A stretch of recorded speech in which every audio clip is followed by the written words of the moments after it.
Hei, bantu saya angkat barang ini. Hanya satu kalimat. Namun, Letnan Kolonel, Letkol, Baskara Wijoyo tidak pernah menyangka bahwa satu kalimat itu akan mengguncang seluruh hidupnya. Pria itu dengan angkuh membentak seorang prajurit wanita di hadapannya yang ia anggap sebagai prajurit baru. Namun, wanita itu adalah seorang jenderal bintang 3, Letnan Jenderal, Letjen, marinir wanita pertama dalam sejarah Korps Marinir TNI Angkatan Laut. Sejak hari itu, kebenaran yang tersembunyi dan dosa lama mulai terungkap satu persatu di dalam markas, dan semua mata tertuju tajam pada Letkol Baskara. Apa masa lalu yang ia sembunyikan, dan mengapa sang jenderal bintang 3 itu terus-menerus menekannya? Mari kita saksikan bersama awal dari malapetaka itu. Sebelumnya, mohon luangkan 1 detik untuk menekan tombol subscribe dan like. Dukungan Anda sangat berarti bagi kami. Mari kita mulai. Oktober 2024. Lapangan latihan pasukan Marinir 3, Pasmar 3, di Sorong, Papua Barat, diselimuti suasana sunyi saat angin musim gugur menerbangkan debu pasir. Pukul 7 pagi, tepat setelah apel pagi selesai, Letkol Baskara Wijoyo meninggikan suaranya kepada para bawahannya. Apa-apaan ini? Begini cara kalian membersihkan senjata. Suara bentakannya menggema di seluruh lapangan latihan. Ia adalah seorang perwira karir yang telah mengabdi hampir 30 tahun di Korps Marinir. Dengan tinggi 178 cm, postur tegap, kulit legam terbakar matahari, dan bahu yang selalu tegap, ia adalah cerminan perwira marinir yang tipikal. Lebih dari segalanya, ia adalah seorang prajurit konservatif yang menganggap pangkat dan hierarki sebagai nyawanya.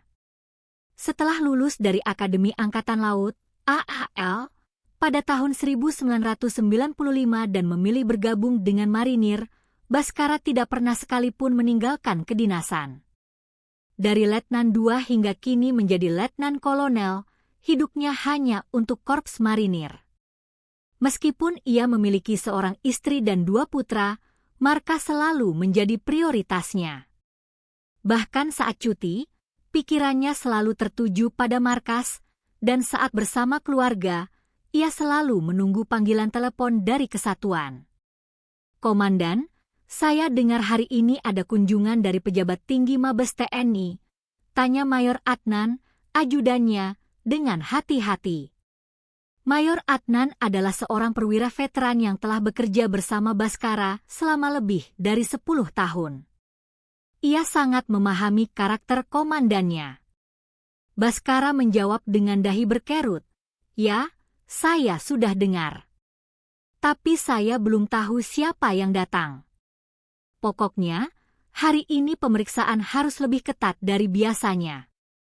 Sejak pagi itu, seluruh markas berada dalam keadaan tegang. Para prajurit bangun lebih awal dari biasanya, menyetrika seragam mereka, dan membersihkan koridor serta barak hingga kinclong. Begitu pula dengan Baskara. Ia bangun pukul 5 pagi dan berkeliling markas, memeriksa dengan teliti setiap sudut untuk memastikan tidak ada yang terlewat. Di salah satu sudut lapangan latihan, para prajurit dari Kompi 1 sedang melakukan pemeriksaan peralatan. Baskara menghampiri mereka dan memeriksa satu persatu. Kondisi kebersihan senjata, kerapian seragam, hingga sikap dan ekspresi wajah, tidak ada yang luput dari perhatiannya. "Hei, prajurit 1 putra. Kenapa gagang senjatamu masih berminyak begini?" "Siap, salah, komandan. Akan saya bersihkan lagi." "Bukan dibersihkan lagi, tapi dari awal harusnya sudah benar. Kalau begini, bagaimana nanti di medan tempur?" Prajurit putra menundukkan kepalanya mendengar teguran Baskara. Prajurit lainnya mulai memeriksa kembali peralatan mereka dengan wajah tegang. Baskara merasa puas melihat pemandangan itu. Seorang prajurit harus selalu dalam keadaan waspada. Hei kalian! Gudang itu belum rapi. Kerjakan lagi. Atas perintah Baskara, para prajurit bergerak dengan sigap. Saat itulah, matanya menangkap sosok asing di depan gudang. Seorang wanita berseragam tempur berwarna biru tua berdiri sambil membawa tas perlengkapan besar. Wajahnya tidak dikenal, dan tanda pangkatnya tidak terlihat jelas karena tertutup debu. Baskara mengamatinya dengan saksama. Usianya sekitar akhir 40-an, dengan tinggi sekitar 165 cm. Rambutnya dipotong pendek dan ia mengenakan kacamata hitam, sehingga wajahnya tidak terlihat jelas, tetapi posturnya tegap khas seorang prajurit. Namun, Baskara tidak menaruh curiga. Bintara baru, ya? Atau mungkin tenaga bantuan untuk persiapan inspeksi hari ini? Tanpa berpikir panjang, Baskara menghampiri wanita itu. Hei, jangan diam saja di situ. Bantu saya angkat barang ini. Cepat. Baskara menunjuk ke arah kotak-kotak berisi peralatan latihan. Masing-masing beratnya lebih dari 20 kilogram. Wanita itu mengangguk tanpa kata dan mengikuti Baskara. Baskara hanya menganggapnya sebagai bawahan baru yang patuh pada perintah atasan. Taruh di sana, lalu rapikan yang lainnya. Hari ini ada inspeksi penting. Wanita itu menuruti perintah Baskara dalam diam. Ia tidak menunjukkan keluhan atau bertanya apapun. Sebaliknya, ia merapikan peralatan dengan sangat cekatan. Baskara mengangguk puas. Nah, begini seharusnya. Prajurit baru zaman sekarang banyak tingkah, tapi yang satu ini lumayan. Disiplinnya bagus. Wanita itu tetap diam. Ia hanya mengerjakan apa yang diperintahkan Baskara dengan tenang. Baskara merasa senang melihatnya.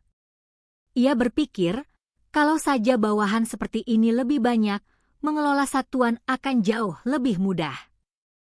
Menjelang siang, di ruang makan prajurit, bisik-bisik mulai terdengar. Para prajurit dan bintara berkumpul, membicarakan tentang inspeksi hari ini. Kalian lihat tidak? Wanita yang tadi bersama Letkol Baskara, kata prajurit satu bayu sambil melihat sekeliling. Iya, aku juga lihat. Tapi tanda pangkatnya tidak kelihatan. Seragam tempurnya juga aneh, jawab Kopral II Budi. Jangan-jangan pejabat tinggi yang mau datang hari ini? Mungkin dia datang lebih dulu untuk meninjau. Masa sih? Kelihatannya seperti prajurit biasa. Komandan bahkan menyuruhnya angkat-angkat barang. Tidak mungkin begitu pada pejabat tinggi. Rasa penasaran menyebar di antara para prajurit, tetapi tidak ada yang tahu informasi pastinya. Semua hanya bisa menebak-nebak. Di ruang makan bintara, percakapan serupa juga terjadi. Sersan kepala, tahu tidak siapa yang datang inspeksi hari ini? Kurang tahu, komandan. Belum ada info jelas dari atasan. Katanya sih, langsung dari Mabes TNI. Kalau dari Mabes, pasti orang penting. Tapi kok sepi sekali, ya? Para perwira juga penasaran. Biasanya, jika ada pejabat tinggi yang akan datang, surat perintah sudah turun beberapa hari sebelumnya, lengkap dengan jadwal detail dan persiapan yang harus dilakukan. Kali ini, tidak ada sama sekali. Baskara pun demikian. Sepanjang sore, ia terus memeriksa markas dan sibuk dengan persiapan inspeksi. Namun, di sudut hatinya, rasa penasaran terus muncul. Mayor Adnan, persiapan ruang rapat perwira sudah selesai. Siap, komandan. Semua materi juga sudah siap. Laporan kondisi satuan, rekap hasil latihan, daftar inventaris peralatan, semua sudah dirapikan. Bagus. Tapi, sudah kau cari tahu siapa sebenarnya pejabat tinggi yang datang hari ini? Belum ada informasi pasti, Komandan. Hanya disebut dari Mabes TNI dan terkait dengan Korps Marinir. Baskara terdiam sejenak. Jika dari Mabes TNI dan terkait Marinir, lingkupnya menjadi lebih sempit. Namun, tetap tidak ada informasi konkret. Mungkinkah inspeksi ini terkait kebijakan atau perubahan sistem baru, Komandan? Tanya Mayor Adnan hati-hati. Bisa jadi. Akhir-akhir ini banyak perubahan dalam sistem wajib militer dan cara pengelolaan satuan. Pokoknya, siapapun yang datang, kita harus siap agar tidak malu-maluin. Meskipun berkata begitu, hati Baskara tidak tenang. Selama hampir 30 tahun karirnya, ini adalah inspeksi paling misterius yang pernah ia alami. Menjelang senja, Baskara melakukan pemeriksaan terakhir dengan berkeliling pos jaga. Matahari terbenam mewarnai langit barat dengan warna merah, dan angin asin dari laut menerpa wajahnya. Aroma laut yang khas dari markas marinir menggelitik hidungnya. Setiap kali mencium aroma ini, Baskara merasakan kebanggaan sebagai seorang marinir sejati. Saat berpatroli, ia kembali berpapasan dengan wanita itu. Wanita itu berdiri sendirian di salah satu sudut markas, memandangi laut. Baskara berpikir, entah kenapa, pemandangan itu terlihat sedikit sepi. Ah, kamu yang tadi. Kerja bagus. Besok harus datang lebih pagi lagi, ya. Ada inspeksi penting. Wanita itu hanya mengangguk pelan. Masih tanpa kata.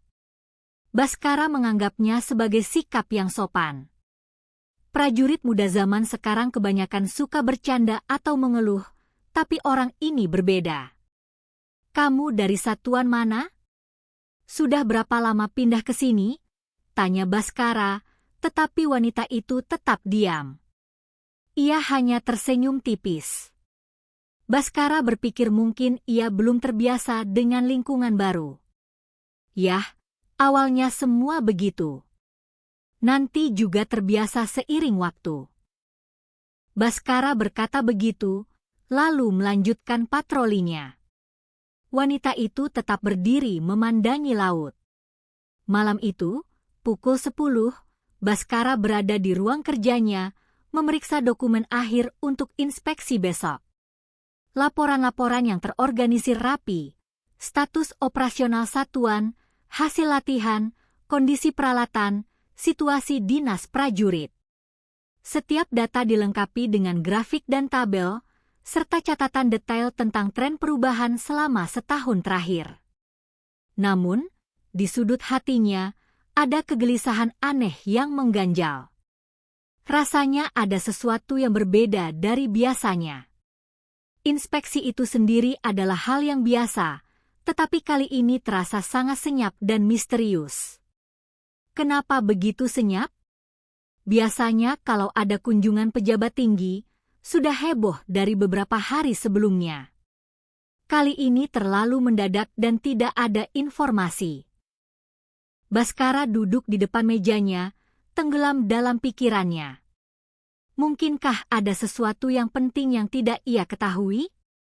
Atau ada masalah di satuannya sehingga ada audit khusus? Berbagai pikiran berkecamuk di kepalanya. Baskara menggelengkan kepala. Daripada terlalu banyak berpikir, lebih baik fokus mempersiapkan segalanya dengan maksimal. Ia hanya perlu percaya pada pengalamannya selama 30 tahun di militer dan mempersiapkannya dengan tenang. Ia percaya bisa melewatinya dengan baik, seperti ia telah melewati semua situasi sulit sebelumnya. Untuk pertanyaan-pertanyaan yang mungkin muncul, ia mengulanginya terus-menerus. Sekitar pukul 2 dini hari, Baskara sempat tertidur sejenak lalu terbangun lagi. Ia bermimpi membuat kesalahan fatal. Keringat dingin membasahi punggungnya. Baskara minum segelas air dan kembali berbaring, tetapi hatinya tidak tenang. Aneh. Kenapa aku begitu cemas? Aku sudah menghadapi puluhan inspeksi sebelumnya. Namun, rasa cemas yang tak beralasan itu terus menghantuinya. Keesokan harinya, pukul 5 pagi, Baskara bangun 30 menit lebih awal dari biasanya. Wajahnya sedikit bengkak karena tidak bisa tidur nyenyak, tetapi ia membasuh mukanya dengan air dingin dan bercukur dengan rapi. Ia mengenakan seragamnya dengan lebih teliti dari biasanya. Setiap kancing, posisi tanda pangkat, hingga cara mengikat dasi, semuanya sempurna. Sambil menatap pantulan dirinya di cermin, Baskara bertekad. Hari ini adalah hari yang penting. Tidak boleh ada kesalahan. Aku akan menunjukkan hasil dari 30 tahun pengabdianku. Pukul 6 pagi, Baskara meninggalkan ruangannya menuju markas. Matahari belum sepenuhnya terbit, tetapi di berbagai sudut markas, persiapan sudah berjalan lancar. Para prajurit juga bangun lebih awal, sibuk membersihkan dan merapikan. Komandan sudah datang pagi-pagi sekali, sapa Mayor Adnan yang sudah menunggunya. Ya. Mari kita periksa sekali lagi. Siapa tahu ada yang terlewat. Baskara dan Mayor Adnan kembali berkeliling markas. Barak, ruang makan, lapangan latihan, gudang peralatan, hingga kantor, mereka memeriksa setiap sudut. Untungnya, semua sudah disiapkan dengan sempurna. Pukul 8 pagi, apel pagi dimulai. Suasananya lebih tegang dan rapi dari biasanya. Baskara berdiri di hadapan para prajurit dan memberikan amanat. Hari ini ada inspeksi penting. Mari kita semua tunjukkan yang terbaik dan jaga nama baik satuan kita. Jangan lupakan kebanggaan Korps Marinir. Siap. Siap. Jawaban lantang para prajurit menggema di lapangan latihan. Setelah apel selesai, pemeriksaan akhir dilakukan di seluruh penjuru markas. Baskara juga sekali lagi berkeliling untuk memastikan tidak ada yang terlewat. Semuanya tampak sempurna. Pukul 9.30 pagi, Mayor Adnan berlari menghampiri dan melapor. Komandan, ada panggilan untuk berkumpul di ruang rapat perwira. Baskara melihat jam tangannya. 30 menit lebih awal dari jadwal. Apa tim inspeksi sudah tiba? Siap, sudah, Komandan. Baru saja tiba. Jantung Baskara mulai berdebar kencang. Akhirnya, saat itu tiba. Selama 30 tahun karirnya, ia telah menghadapi banyak inspeksi, tetapi entah mengapa hari ini ia merasa sangat tegang. Baik, kita ke sana sekarang. Baskara merapikan lipatan seragamnya sekali lagi dan berjalan tegap menuju ruang rapat perwira. Sambil berjalan di koridor, ia tidak bisa menghilangkan rasa cemas di sudut hatinya. Rasanya ada sesuatu yang tidak biasa. Ketika tiba di depan ruang rapat, para perwira lain juga berdiri dengan wajah tegang. Ternyata semua merasakan hal yang sama. Baskara menarik napas dalam-dalam dan berhenti sejenak di depan pintu ruang rapat. Pukul 10 pagi, saat yang menentukan itu semakin dekat. Pukul 10 pagi tepat, pintu aula utama markas perlahan terbuka. Baskara duduk di barisan depan bersama para perwira lainnya, menatap pintu dengan tegang. Saat itulah, wanita yang ia temui kemarin masuk. Namun, kali ini penampilannya sama sekali berbeda. Ia mengenakan seragam pakaian dinas upacara, PDU, yang disetrika rapi, dan di pundaknya tersemat tanda pangkat yang berkilauan. Saat itu, mata Baskara terbelalak. ia melihat lebih dekat ke tanda pangkat itu dan menyadari ada 3 bintang tersemat di sana. Seketika, napas Baskara seakan berhenti. Seluruhnya berdiri. Siap, gerak. Aba-aba Mayor Adnan menggema di aula. Seketika, seluruh perwira dan prajurit serentak berdiri dan memberikan hormat. Hormat, gerah. Selamat pagi. Letnan Jenderal Marinir Kartika Anindita. Kepala Baskara terasa kosong. 3 bintang di pundak wanita itu berkilauan di bawah cahaya lampu neon. Jenderal wanita pertama dalam sejarah Korps Marinir TNI AL. Orang yang sama yang kemarin ia suruh mengangkat barang. Letjen Kartika berjalan dengan tenang ke depan aula. Langkahnya sangat gagah dan ekspresinya dingin. Tingginya hanya sekitar 165 cm, tetapi kehadirannya mendominasi seluruh ruangan. Di usianya yang ke-49, ia terlihat sangat bugar dan rambutnya yang dipotong pendek menambah kesan prajurit yang tegas. Duduk, gerak. Suara Letjen Kartika rendah dan tenang, tetapi syarat dengan wibawa yang kuat. Semua orang duduk dalam diam. Baskara merasakan keringat dingin mengalir di punggungnya. Tidak mungkin. Seorang letnan jenderal. Kepala Baskara menjadi putih. Peristiwa kemarin berkelebat seperti panorama di benaknya. Kata-kata yang ia ucapkan kepada Letjen Kartika, perintah-perintah yang ia berikan, semuanya terngiang kembali. Letjen Kartika naik ke podium dan menatap para hadirin dengan perlahan. Ketika pandangannya berhenti pada Baskara, Baskara menjadi semakin tegang. Dalam tatapan itu, jelas tersimpan ingatan tentang kejadian kemarin. Selamat pagi. Saya Letnan Jenderal Marinir Kartika Anindita. Semua orang kembali berseru, pagi, sebagai jawaban, tetapi suara Baskara nyaris tidak keluar. Inspeksi kali ini bertujuan untuk memeriksa kondisi operasional pasukan Marinir 3 secara keseluruhan dan untuk melihat langsung lingkungan kerja para prajurit. Letjen Kartika menjelaskan tujuan inspeksi dengan tenang. Namun, bagi Baskara, kata-kata itu tidak terdengar jelas. Seluruh perhatiannya terpusat pada kesalahannya kemarin.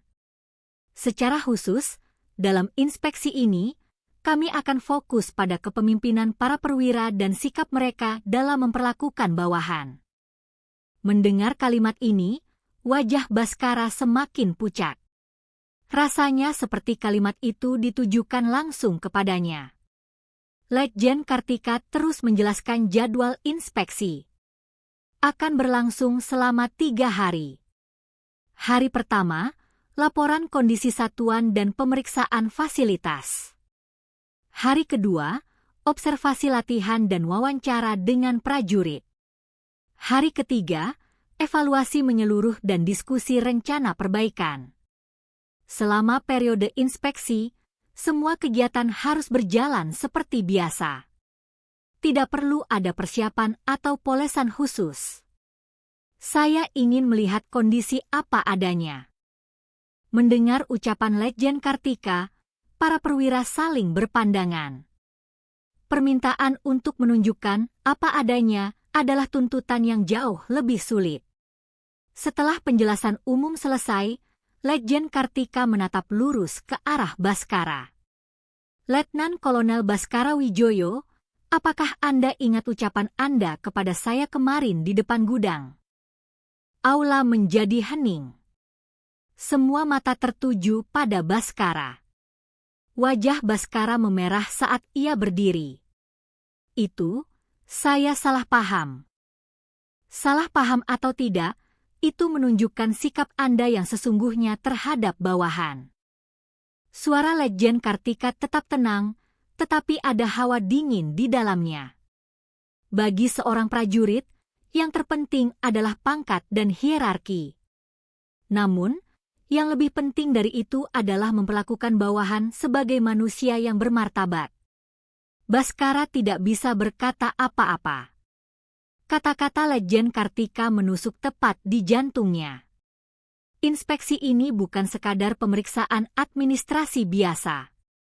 Hasilnya akan langsung memengaruhi penilaian personel, dan berdasarkan hasilnya, mungkin akan ada tindakan kepegawaian. Mendengar ini, bukan hanya Baskara, tetapi perwira lain juga menjadi tegang. Penilaian personel yang langsung berpengaruh berarti berhubungan langsung dengan promosi atau mutasi. Baiklah, kita mulai dengan laporan kondisi satuan. Letnan Kolonel Baskara, silakan bersiap. Atas perintah Letjen Kartika, Baskara merapikan dokumennya dengan tangan gemetar. Selama 30 tahun karir militernya, ia belum pernah merasa setegang ini. Baskara berdiri di depan podium. Biasanya ia bisa mempresentasikan materi ini dengan percaya diri, tetapi sekarang suaranya nyaris tidak keluar. Saya akan melaporkan kondisi Resimen 2, Pasukan Marinir 3. Suara Baskara bergetar. Letjen Kartika mengamatinya dengan tatapan dingin. Saat ini, total personel resimen adalah 1.245 orang, terdiri dari 127 perwira, 198 bintara, dan 920 tamtama. Baskara membacakan materi yang telah ia siapkan, tetapi di tengah-tengah, ia sering salah ucap atau salah membaca angka. Tunggu sebentar. Letjen Kartika menghentikan presentasi Baskara. Anda baru saja mengatakan jumlah bintara 198 orang, tetapi dalam data yang saya terima tertulis 201 orang. Mana yang benar? Baskara panik dan memeriksa kembali datanya. Ucapan Letjen Kartika benar. Ia salah membaca. Mohon maaf, Jenderal. Yang benar 201 orang. Lanjutkan. Teguran singkat Letjen Kartika membuat Baskara semakin tertekan. Selama presentasi, ia terus melakukan kesalahan, dan Letjen Kartika selalu menyorotinya dengan tajam. Setelah presentasi selesai, Letjen Kartika mengajukan beberapa pertanyaan. Anda menyebutkan tingkat kecelakaan meningkat 15% dibandingkan tahun lalu. Menurut Anda, apa penyebabnya? Baskara kebingungan dengan pertanyaan yang tidak ia siapkan. Datanya hanya berisi angka, tanpa analisis penyebab yang mendalam. Itu disebabkan oleh berbagai faktor yang kompleks. Tolong jelaskan secara spesifik. Dikejar oleh Letjen Kartika, Baskara tergagap. Ia tidak bisa memberikan jawaban yang jelas. Bagaimana hasil survei kepuasan dinas prajurit? Ini juga pertanyaan yang tidak ia siapkan. Baskara menjawab dengan keringat dingin.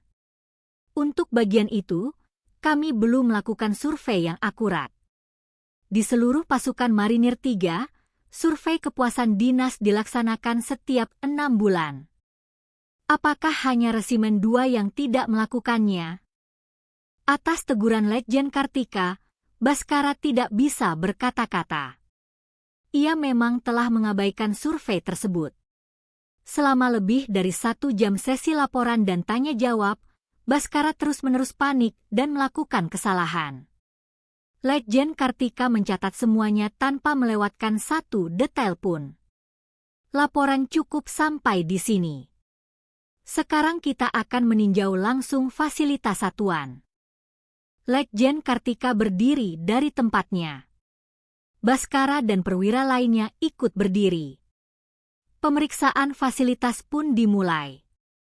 Letjen Kartika memeriksa barak satu persatu. Baskara menjelaskan di sampingnya, tetapi ia terus panik menghadapi tatapan tajam dan pertanyaan-pertanyaan Letjen Kartika. Berapa kapasitas barak ini? 20 orang, Jenderal. Tapi ada 24 tempat tidur di sini. Kenapa? Baskara kembali panik.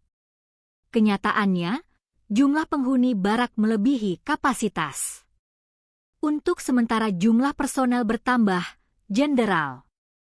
Berapa lama, sementara, itu?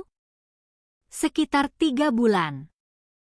Kalau 3 bulan, itu bukan sementara, tapi permanen, bukan? Atas teguran Letjen Kartika, Baskara tidak bisa membantah. Di ruang makan, masalah juga ditemukan. Kondisi penyimpanan bahan makanan tidak baik, dan manajemen kebersihan penyajian makanan juga kurang. Letjen Kartika mencatat semua ini dengan teliti. Siapa penanggung jawab konsumsi? Sersan Kepala Budi, Jenderal. Panggil Sersan Kepala Budi. Serka Budi segera datang. Letjen Kartika mengajukan beberapa pertanyaan kepadanya, dan dari jawaban Serka Budi, masalah-masalah lain pun terungkap. Pemeriksaan berlanjut hingga sore hari. Lapangan latihan, gudang peralatan, dan kantor diperiksa satu persatu. Letjen Kartika tidak melewatkan masalah sekecil apapun. Di gudang peralatan, kondisi manajemen peralatan ditemukan berantakan. Catatan pemeriksaan rutin tidak diisi dengan benar, dan peralatan yang rusak dibiarkan begitu saja. Peralatan ini rusak sejak kapan? Seorang bintara penanggung jawab peralatan menjawab, sekitar 2 bulan yang lalu, Jenderal. Sudah mengajukan perbaikan? Siap, sudah. Tapi anggaran belum turun. Tunjukkan surat pengajuan anggarannya. Namun, surat pengajuan anggaran tidak dibuat dengan semestinya. Kelalaian manajemen Baskara kembali terungkap. Pemeriksaan hari pertama baru berakhir saat malam tiba. Letjen Kartika berkata kepada Baskara, besok akan ada observasi latihan dan wawancara dengan prajurit. Tolong siapkan juga rencana perbaikan untuk masalah-masalah yang ditemukan hari ini. Siap, Jenderal. Suara Baskara terdengar lesu. Setelah Letjen Kartika kembali ke penginapannya, Baskara mengadakan rapat darurat dengan para perwira. Hari ini terlalu banyak masalah yang terungkap. Kita harus perbaiki semaksimal mungkin sampai besok, kata Mayor Adnan dengan cemas. Komandan, kenapa Letjen Kartika begitu detail, ya? Entahlah. Sepertinya ada alasan khusus, Baskara juga merasa aneh. Inspeksi ini jauh lebih ketat dari biasanya. Saat itulah, sebuah desas-desus mulai beredar di markas. Saya dengar Letjen Kartika ada hubungannya dengan masa lalu komandan, kata seorang bintara dengan hati-hati. Masa lalu? Maksudmu? Waktu komandan masih perwira pertama, kan ada kecelakaan latihan. Kabarnya, korban yang meninggal itu adalah senior yang sangat dekat dengan Letjen Kartika. Wajah Baskara menjadi pucat pasi. Ternyata masih ada orang di sini yang mengetahui insiden itu. 20 tahun yang lalu, sebuah kecelakaan latihan terjadi saat Baskara masih berpangkat kapten. Seorang prajurit muda tewas. Baskara berusaha menutupi insiden itu, dan akhirnya kasus itu ditutup tanpa kebenaran terungkap. Jangan-jangan karena itu? Baskara tiba-tiba teringat kembali kenangan masa lalunya. Nama prajurit yang tewas dalam insiden itu adalah Budi Santoso. Dan Budi Santoso memiliki seorang senior yang sangat akrab dengannya. Namanya Kartika Anindita. Saat itu pangkatnya masih rendah sehingga tidak terlibat langsung, tetapi Kartika adalah orang yang menuntut penyelidikan kebenaran atas kematian Budi. Namun, pada akhirnya, insiden itu ditangani sebagai kecelakaan latihan biasa dan kebenaran terkubur. Tidak mungkin, dia tidak mungkin datang untuk balas dendam, kan? Baskara berkeringat dingin. Jika itu benar, maka inspeksi ini bukan sekadar pemeriksaan biasa, melainkan sebuah serangan yang ditujukan langsung kepadanya. Semakin malam, kecemasan Bhaskara semakin menjadi-jadi. Insiden 20 tahun lalu itu bisa saja kembali muncul ke permukaan. Selama ini ia berusaha melupakannya, tetapi sepertinya sekarang ia tidak bisa menghindarinya lagi. Bhaskara tidak bisa tidur nyenyak malam itu. Inspeksi besok terasa semakin menakutkan. Jika Letjen Kartika benar-benar datang karena masa lalu itu, maka masih banyak hal yang menantinya. Malam yang panjang itu berlalu, dan pagi hari kedua pun tiba. Pukul 6 pagi hari kedua, Bhaskara bangun setelah hampir tidak tidur semalaman. Wajahnya di cermin tampak kuyu. Lingkaran hitam pekat membayangi matanya dan wajahnya terlihat sangat lelah. Namun, sebagai seorang prajurit, ia merapikan penampilannya dan berangkat ke markas. Inspeksi Letjen Kartika dimulai pukul 7 pagi. Kali ini, agendanya adalah mengamati langsung latihan para prajurit di lapangan. Bhaskara mengantar Letjen Kartika ke lapangan latihan. "Latihan apa yang dilakukan hari ini?" tanya Letjen Kartika. "Latihan menembak dan latihan fisik, Jenderal. Lakukan dengan intensitas yang sama seperti biasanya. Tidak perlu diubah hanya karena ada inspeksi." Bhaskara mengangguk mendengar ucapan Letjen Kartika, tetapi hatinya tidak tenang. Menunjukkan latihan seperti biasa berarti menunjukkan juga segala kekurangannya. Latihan menembak dimulai. Para prajurit berkumpul di lapangan tembak, memeriksa senjata mereka. Letjen Kartika mengamati mereka dengan saksama. Prajurit yang di sana itu, kondisi senjatanya tidak baik, kata Letjen Kartika sambil menunjuk seorang prajurit. Bhaskara memeriksanya, dan memang benar, perawatan senjata prajurit itu kurang baik. "Akan segera saya perintahkan untuk diperiksa ulang, Jenderal." "Tidak perlu. Biarkan saja. Saya bilang saya ingin melihat kondisi apa adanya, kan?" Letjen Kartika menghampiri prajurit itu secara langsung. "Prajurit, kapan terakhir kali kamu mendapat pelatihan perawatan senjata?" "1 bulan yang lalu, Jenderal." "Lalu mengapa kondisinya seperti ini?" Prajurit itu panik dan tidak bisa menjawab. Letjen Kartika menatap Bhaskara. "Letnan Kolonel, seberapa sering Anda melakukan pemeriksaan kondisi senjata?" "Setiap minggu, Jenderal." "Jika begitu, kondisi seperti ini berarti pemeriksaan tidak dilakukan dengan benar, bukan?" Bhaskara tidak bisa berkata-kata. Kenyataannya, pemeriksaan yang dilakukan hanya bersifat formalitas. Selama latihan menembak, berbagai masalah lain juga ditemukan. Banyak prajurit yang sikap menembaknya salah, dan prosedur keselamatan juga tidak ditaati dengan baik. Letjen Kartika mencatat semuanya dengan teliti. "Komandan Regu di mana?" tanya Letjen Kartika. "Siap, di sini, Jenderal." Sersan 2 Iwan berlari menghampiri. "Apa Anda tidak mengoreksi sikap menembak bawahan Anda?" "Siap, sudah, Jenderal." "Lalu mengapa sikap prajurit itu tidak dikoreksi?" Letjen Kartika menunjuk seorang prajurit yang sikap menembaknya benar-benar salah. Sersan Iwan panik dan baru menghampiri prajurit itu untuk mengoreksi sikapnya. Hal yang sama terjadi saat latihan fisik. Tingkat kebugaran para prajurit tidak merata, dan penanganan prajurit yang cedera juga tidak dilakukan dengan baik. Letjen Kartika terus menyoroti masalah-masalah tersebut. "Apakah petugas medis selalu siaga saat latihan?"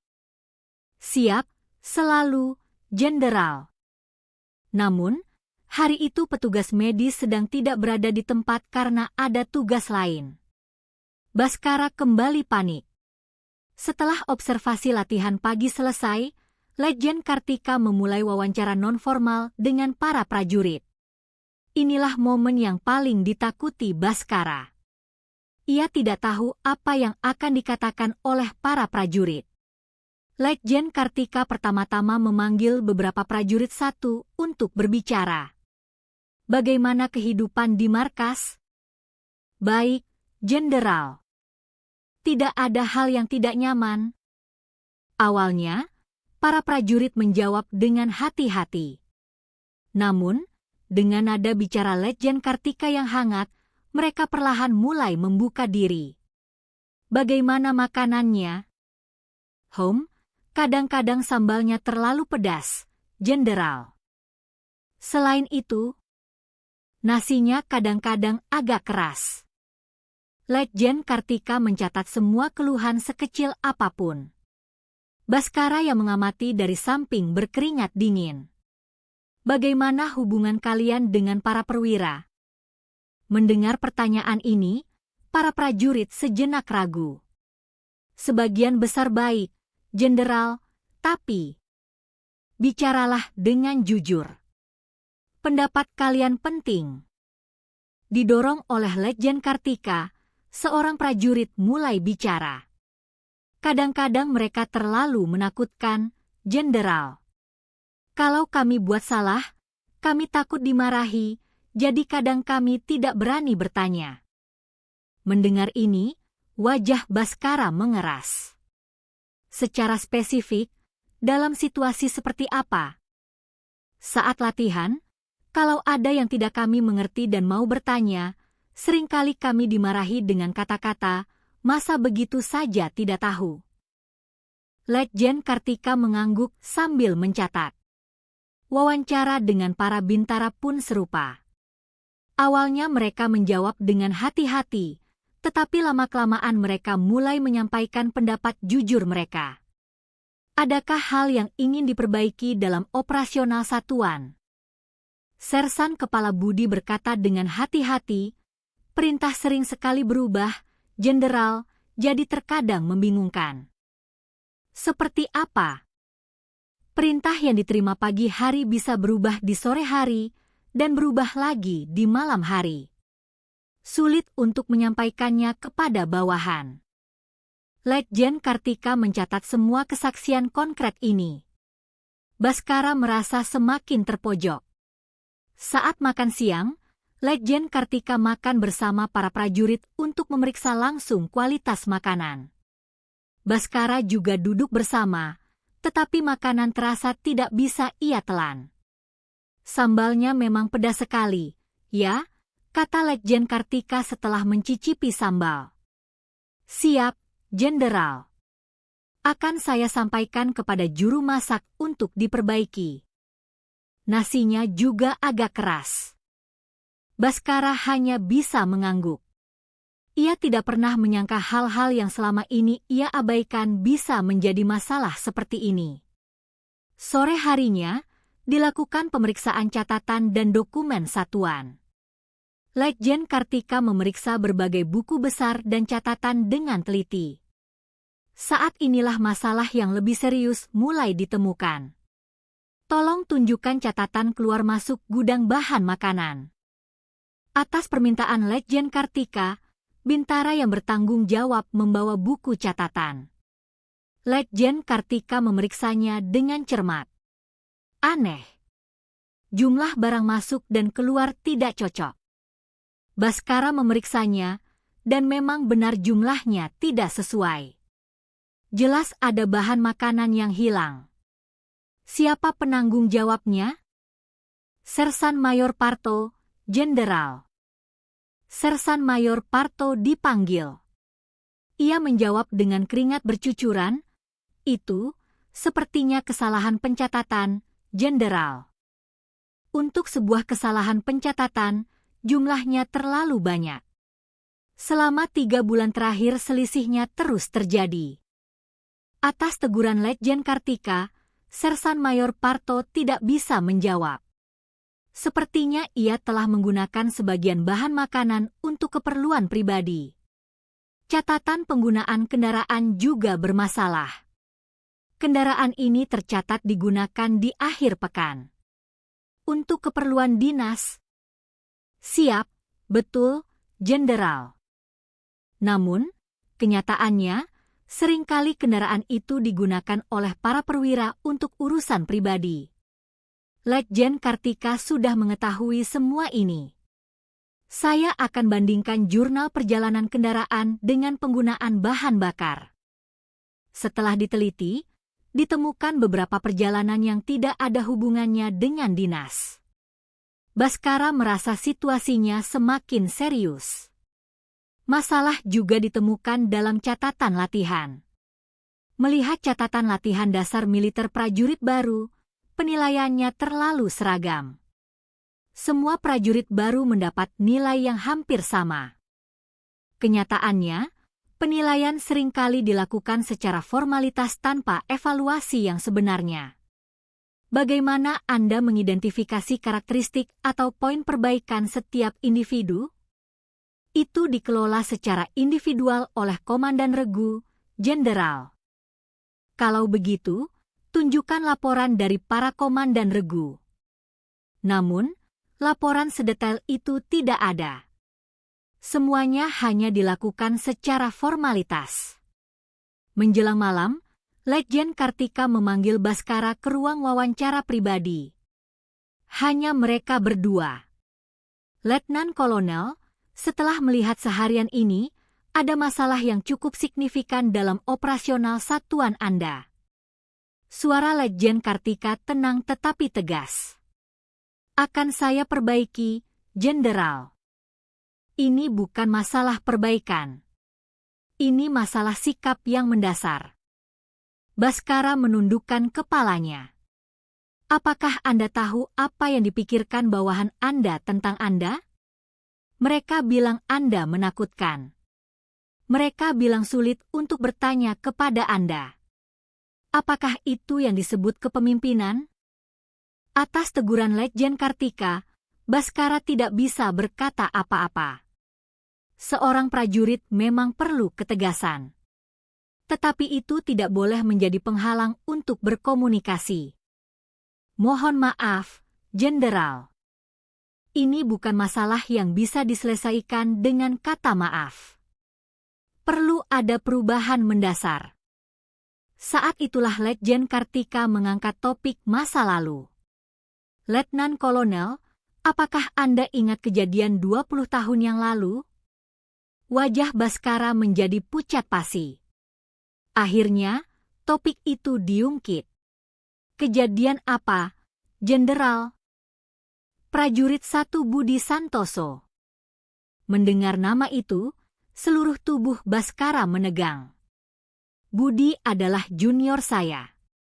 Anak yang sangat rajin dan baik hati. Suara Letjen Kartika terdengar emosional. Saya masih bertanya-tanya mengapa dia meninggal. Baskara berkeringat dingin. Insiden 20 tahun lalu itu kembali terbayang.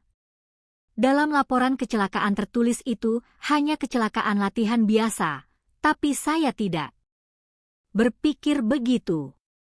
Jenderal, besok adalah hari terakhir.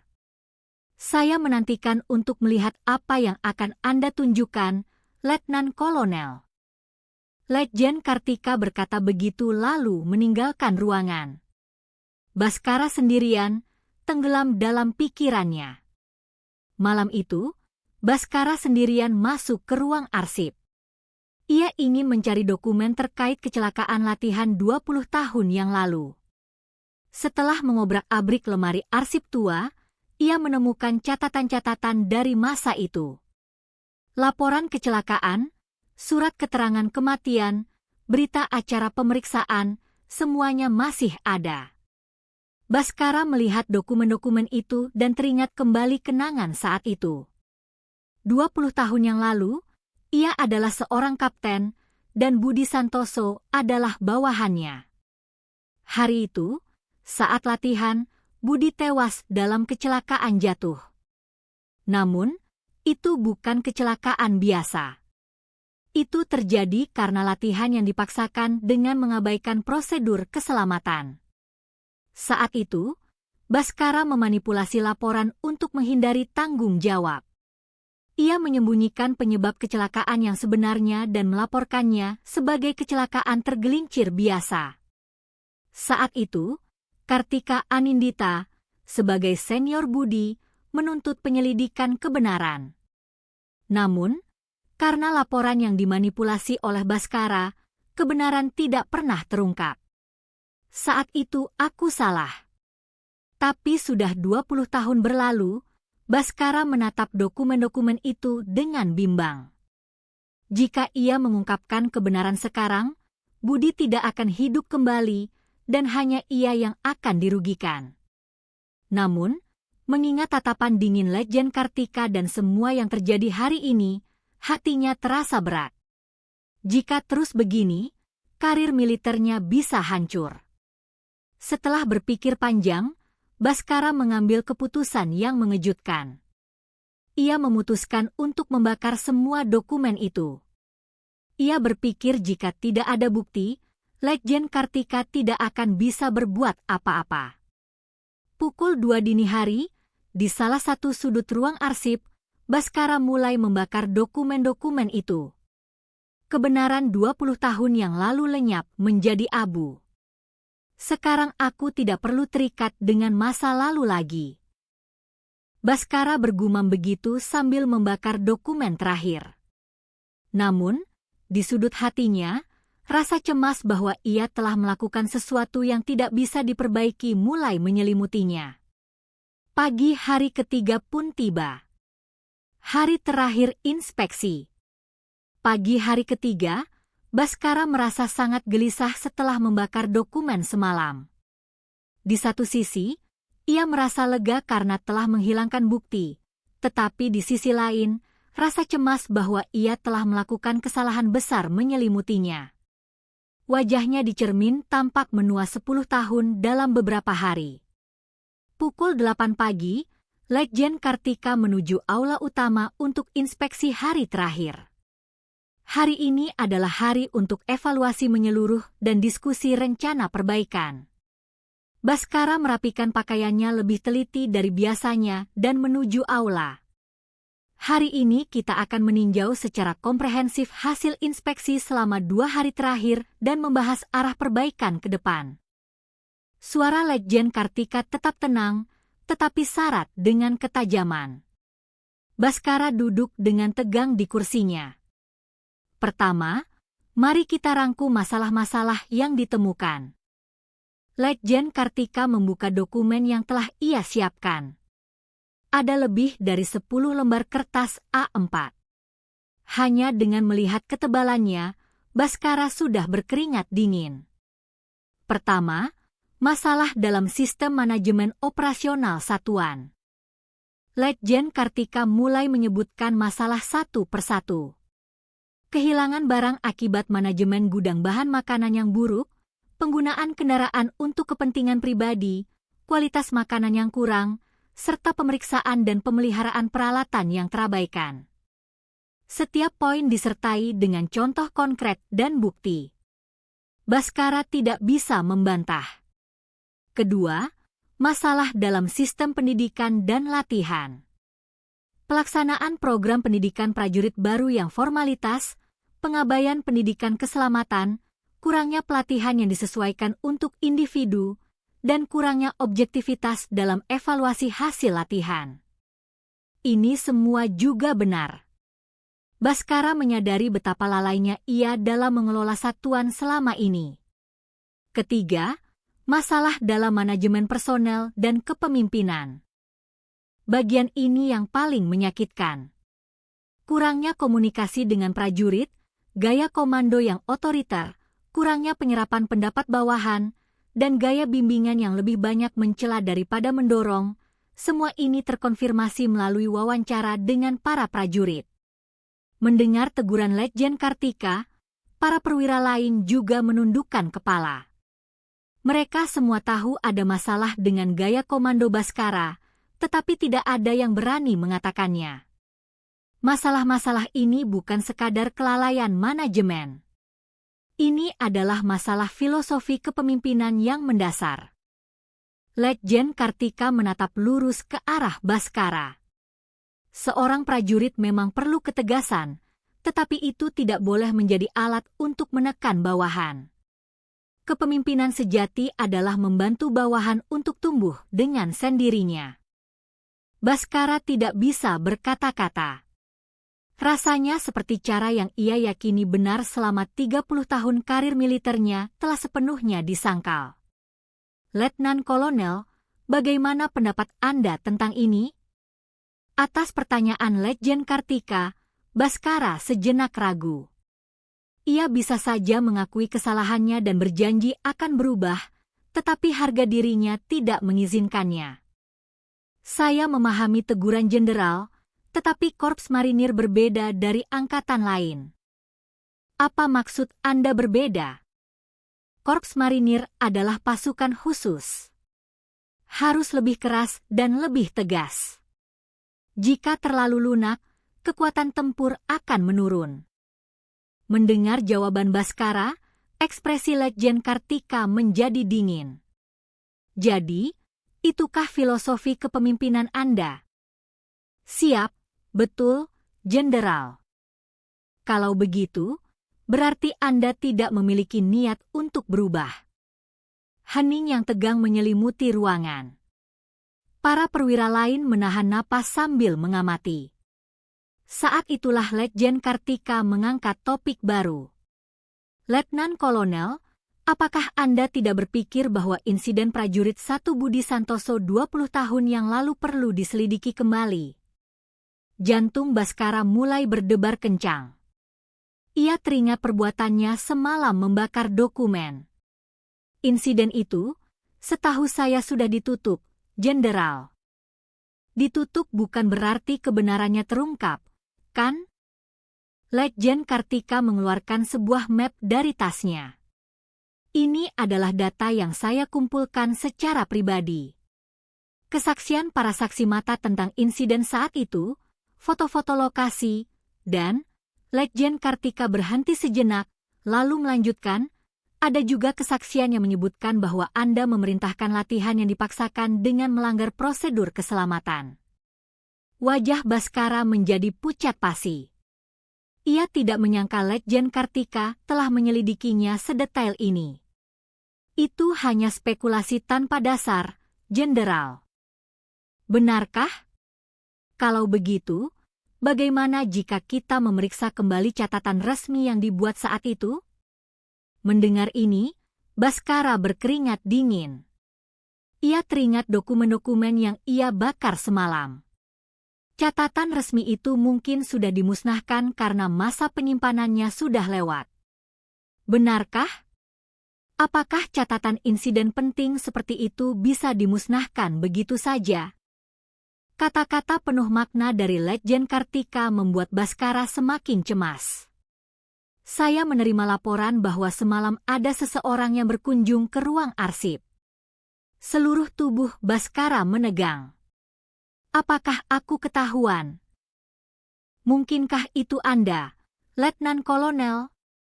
Saya tidak pergi ke tempat seperti itu, Baskara berbohong. Namun, suaranya bergetar. Kalau begitu, syukurlah. Jika ada seseorang yang mencoba menghilangkan bukti, itu akan menjadi masalah yang lebih besar. Baskara menangkap peringatan dalam kata-kata Letjen Kartika. Namun, ia tidak bisa mengembalikan apa yang sudah ia lakukan. Rapat berlanjut.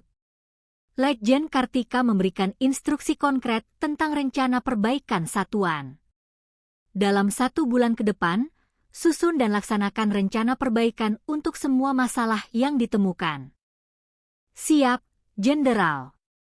Dan buka saluran komunikasi dengan para prajurit. Buat sistem pertemuan rutin dan penerimaan saran. Siap. Segera perbaiki sistem manajemen gudang bahan makanan dan kendaraan, serta tingkatkan kualitas makanan. Instruksi Letjen Kartika sangat konkret dan bisa dilaksanakan.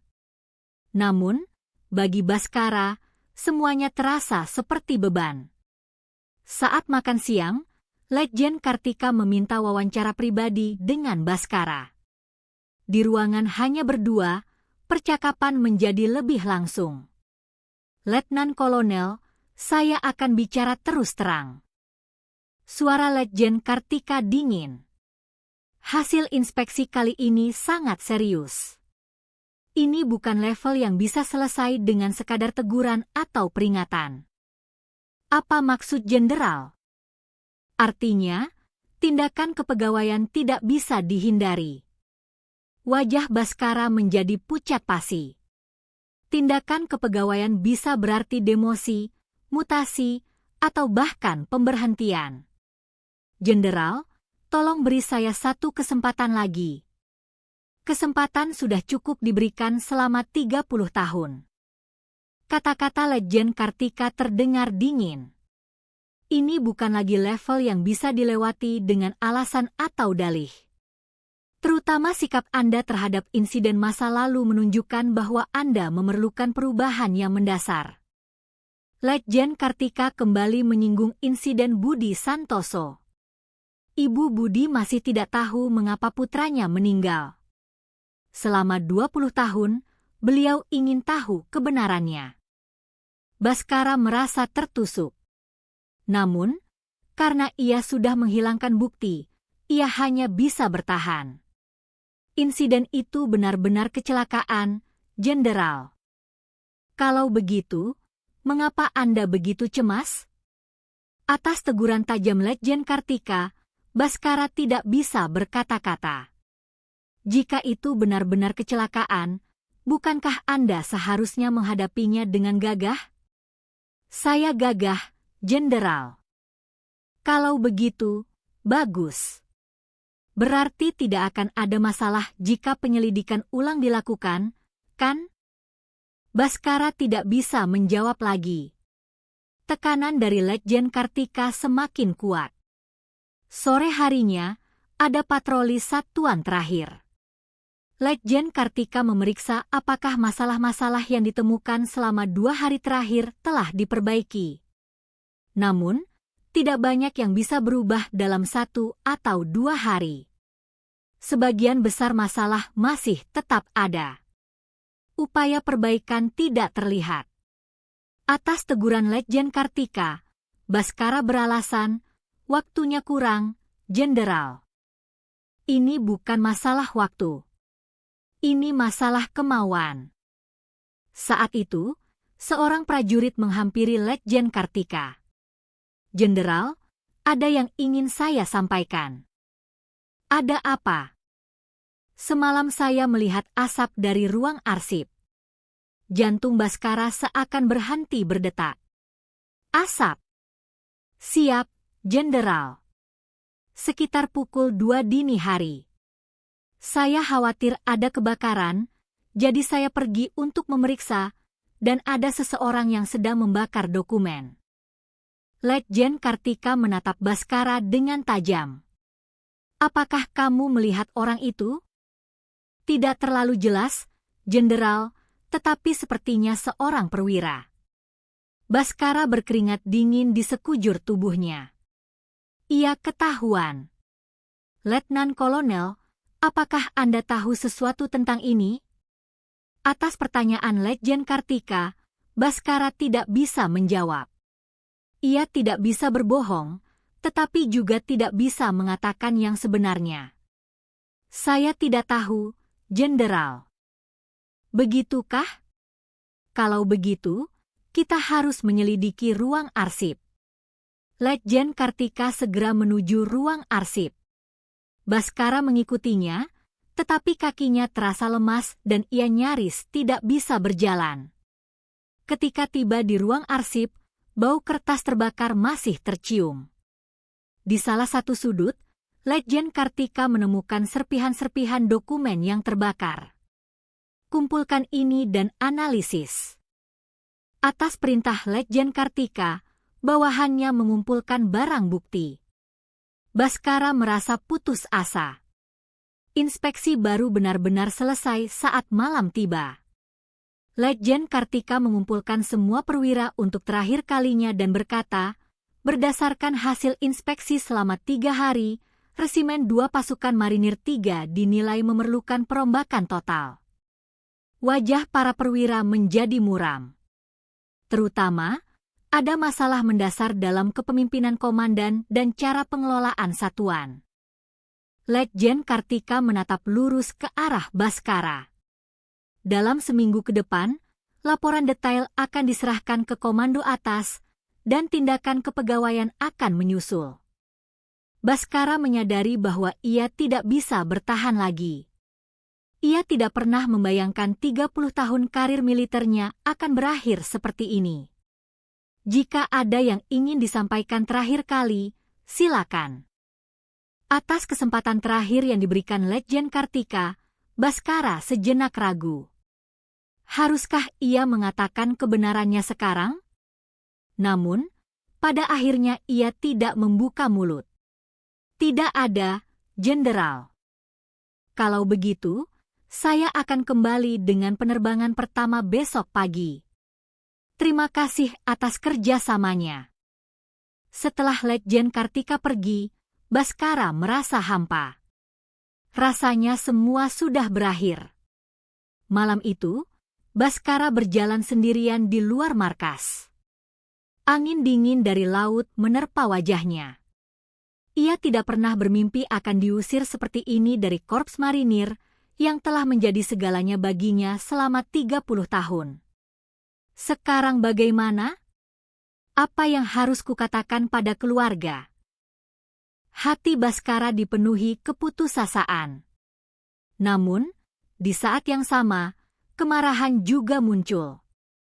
Rasa benci terhadap Letjen Kartika juga timbul. Kenapa hanya aku yang disiksa seperti ini?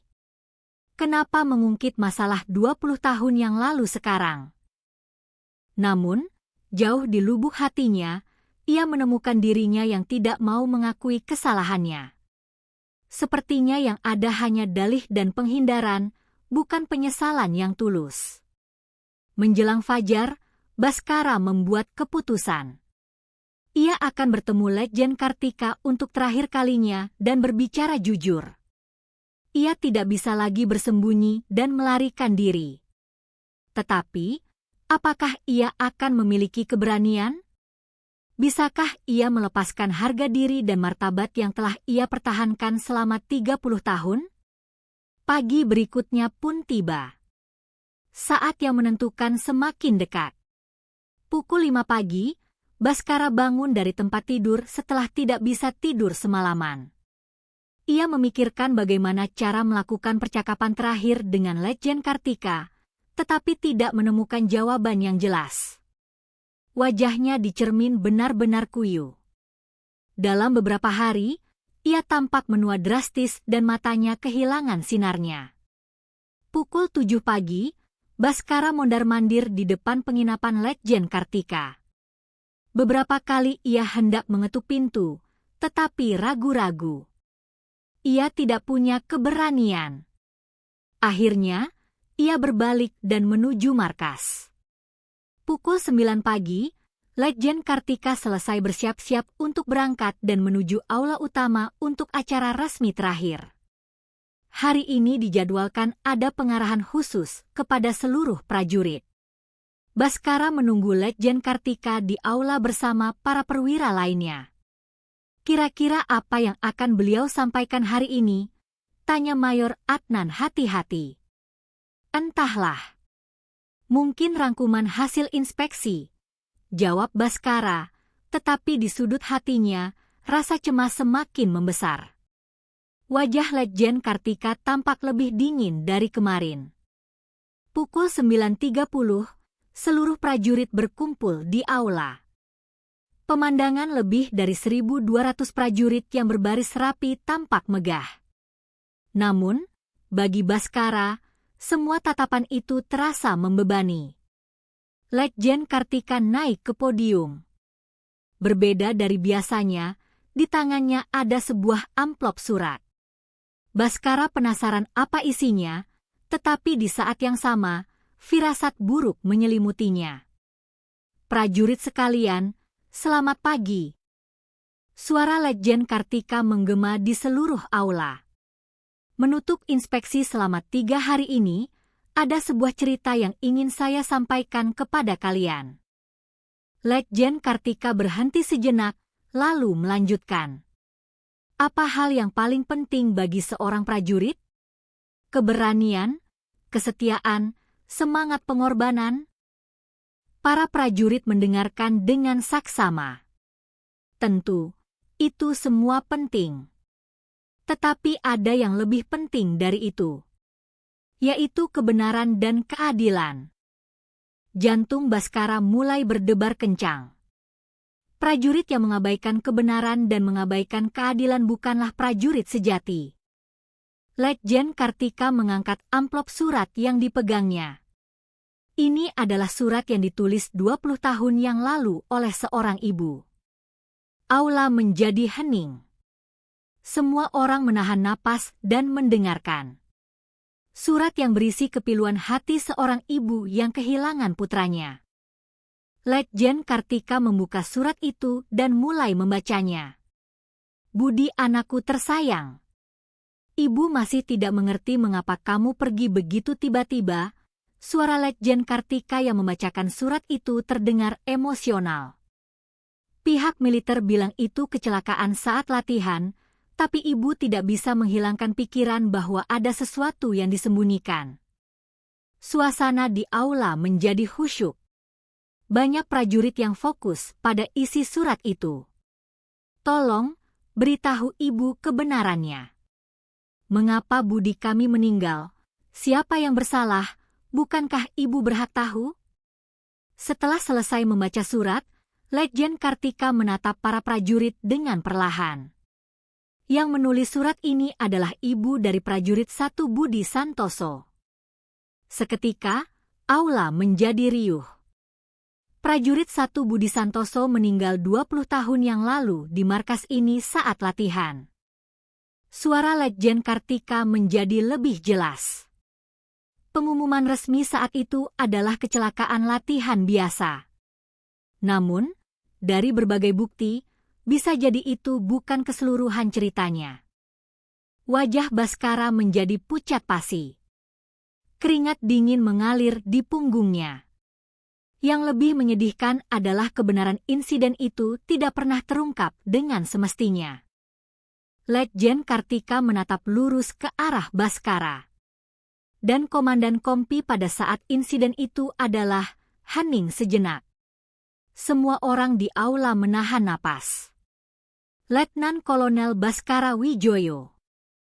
Semua mata tertuju pada Baskara. Baskara tidak tahan lagi. Rasanya sesak napas. Saat itu, ada kemungkinan besar bahwa latihan yang dipaksakan dengan mengabaikan prosedur keselamatan telah menyebabkan kematian prajurit 1 Budi Santoso. Baskara berdiri dari tempatnya. Ia tidak bisa mendengarkan lebih lama lagi. Jenderal, itu. Letnan Kolonel, silakan duduk. Belum selesai. Atas suara tegas Letjen Kartika, Baskara terpaksa duduk kembali. Yang lebih serius adalah adanya upaya untuk menyembunyikan kebenaran. Letjen Kartika mengeluarkan sebuah amplop dari tasnya. Ini adalah serpihan dokumen yang ditemukan di ruang arsip beberapa hari yang lalu. Hasil analisis forensik memastikan bahwa ini adalah catatan resmi terkait insiden latihan 20 tahun yang lalu. Seluruh tubuh Baskara menegang. Ia benar-benar ketahuan. Dokumen-dokumen ini sepertinya sengaja dibakar baru-baru ini. Aula mulai bergemuruh. Para prajurit juga merasakan keseriusan situasi ini. Menghilangkan barang bukti adalah kejahatan serius. Terlebih lagi jika itu terkait dengan insiden kematian 20 tahun yang lalu, Letjen Kartika berhenti sejenak dan menatap Baskara. Letnan Kolonel, adakah yang ingin Anda sampaikan tentang ini? Baskara mencoba berdiri, tetapi kakinya tidak kuat. Seluruh tubuhnya gemetar. Saya tidak, melakukan itu. Belum selesai. Letjen Kartika mengeluarkan data lain. Untungnya, tidak semua catatan tentang insiden itu dibakar. Ada salinan yang disimpan terpisah di Mabes TNI. Jantung Baskara seakan berhenti berdetak. Ini benar-benar akhir. Baskara merasa putus asa. Setelah menganalisis data ini, disimpulkan bahwa insiden saat itu jelas merupakan kelalaian manusia akibat pelanggaran prosedur keselamatan. Suara Letjen Kartika menggema di seluruh aula. Dan laporan kecelakaan itu sengaja dimanipulasi. Baskara tidak tahan lagi. Ia berdiri dan mencoba keluar dari aula. Letnan Kolonel, mau kemana? Suara Letjen Kartika menahannya. Masih ada yang ingin saya sampaikan. Baskara terpaksa berhenti. Orang tua prajurit 1 Budi Santoso selama 20 tahun ingin tahu kebenarannya. Suara Letjen Kartika terdengar bercampur amarah. Tetapi karena laporan yang dimanipulasi, kebenaran terkubur, dan orang yang bertanggung jawab tidak mendapat hukuman apapun, bahkan terus naik pangkat. Semua prajurit menatap Baskara. Tatapan itu terasa seperti panah bagi Baskara. Kehormatan seorang prajurit harus dibangun di atas kebenaran dan keadilan. Letjen Kartika menatap lurus ke arah Baskara dan mengucapkan kata-kata terakhirnya. Tetapi orang yang menodai kehormatan itu sendiri tidak lagi pantas mengenakan seragam militer. Baskara akhirnya meledak. Cukup. Teriakannya menggema di aula. Kenapa mengungkit masalah 20 tahun yang lalu sekarang? Itu kan sudah lewat. Sudah lewat, katamu? Suara Letjen Kartika menjadi dingin. Bagi orang tua prajurit 1 Budi Santoso, ini masih berlangsung hingga sekarang. Tapi orang yang sudah mati mau diapakan? Apa dengan mengungkap kebenaran sekarang, Budi bisa hidup lagi? Jeritan Baskara yang seperti rintihan membuat aula hening. Letnan Kolonel, itukah isi hati Anda yang sesungguhnya?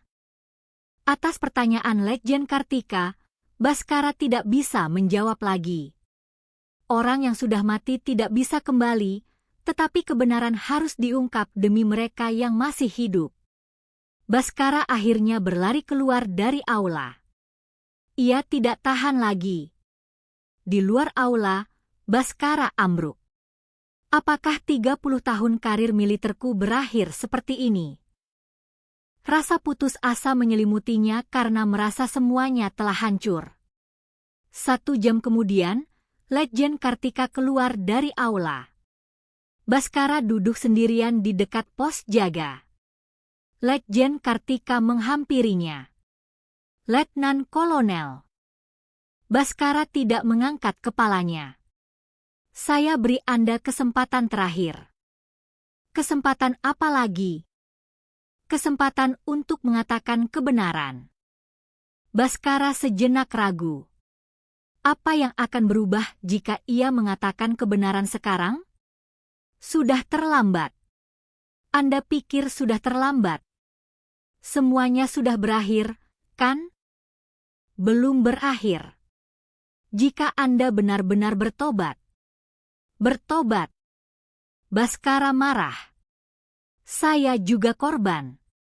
Apa Jenderal tahu betapa menderitanya saya karena insiden 20 tahun yang lalu itu? Letjen Kartika menatap Baskara dengan ekspresi kecewa. Anda masih belum mengerti, ya? Apa yang tidak saya mengerti? Apa itu keberanian sejati? Letjen Kartika berkata begitu dan berbalik. Besok pukul 10 pagi, polisi militer akan datang. Bersiaplah. Setelah meninggalkan pesan itu, Letjen Kartika pergi. Baskara sendirian, tenggelam dalam keputusasaan yang mendalam. Malam itu, Baskara tidak kembali ke markas. Ia berjalan sendirian di tepi pantai, merenungkan 30 tahun terakhirnya. Apakah ia seorang prajurit yang benar? Seorang pemimpin sejati? Namun, ia masih sulit untuk sepenuhnya mengakui kesalahannya. Harga diri dan martabat menghalanginya. Semakin malam, kebingungan Baskara semakin menjadi-jadi. Jika besok polisi militer datang, semuanya akan benar-benar berakhir. Ia merasa tidak akan bisa menatap wajah keluarganya lagi. Sekarang bagaimana? Apa benar-benar berakhir seperti ini? Baskara berjalan tanpa tujuan di tepi pantai semalaman. Hanya suara ombak yang seolah menghibur keputusasaannya. Fajar mulai menyingsing. Saat yang menentukan semakin dekat. Pukul 5 pagi, Baskara tergeletak kelelahan di tepi pantai setelah semalaman berjalan tanpa tujuan. Tubuhnya membeku karena angin laut yang dingin, tetapi hatinya terasa lebih dingin lagi. Melihat ombak yang datang dan pergi, ia berpikir hidupnya juga akan lenyap dengan sia-sia seperti itu. Matahari mulai terbit. Sinar merahnya muncul dari balik cakrawala, mewarnai laut dengan warna keemasan. Pemandangan yang biasanya ia anggap indah, kini tidak memberikan kesan apapun bagi Baskara. Baskara perlahan bangkit. Seluruh tubuhnya kaku dan kepalanya sakit. Tetapi yang lebih sakit adalah hatinya. Ia tidak pernah bermimpi bahwa hidupnya sebagai prajurit yang telah menjadi segalanya selama 30 tahun akan berakhir seperti ini. Dalam perjalanan kembali ke markas, Baskara merenungkan masa lalunya. Semangat muda saat lulus dari AAL pada tahun 1995 dan memilih bergabung dengan marinir. Kegembiraan saat pertama kali bertugas. Kebanggaan saat memimpin bawahan. Semua itu berkelebat seperti panorama. Namun, entah sejak kapan, hati yang tulus itu mulai berubah. Ambisi untuk naik pangkat, keinginan untuk menyembunyikan kesalahan, obsesi untuk menjaga martabat.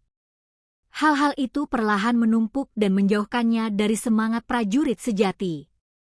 Pukul 7 pagi, Baskara tiba di markas. Apel pagi sedang berlangsung seperti biasa. Namun, suasananya sama sekali berbeda. Tatapan para prajurit yang kemarin mendengar pengarahan Letjen Kartika semuanya tertuju pada Baskara. Mayor Adnan menghampirinya. "Komandan, Anda tidak apa-apa? Semalam di mana?"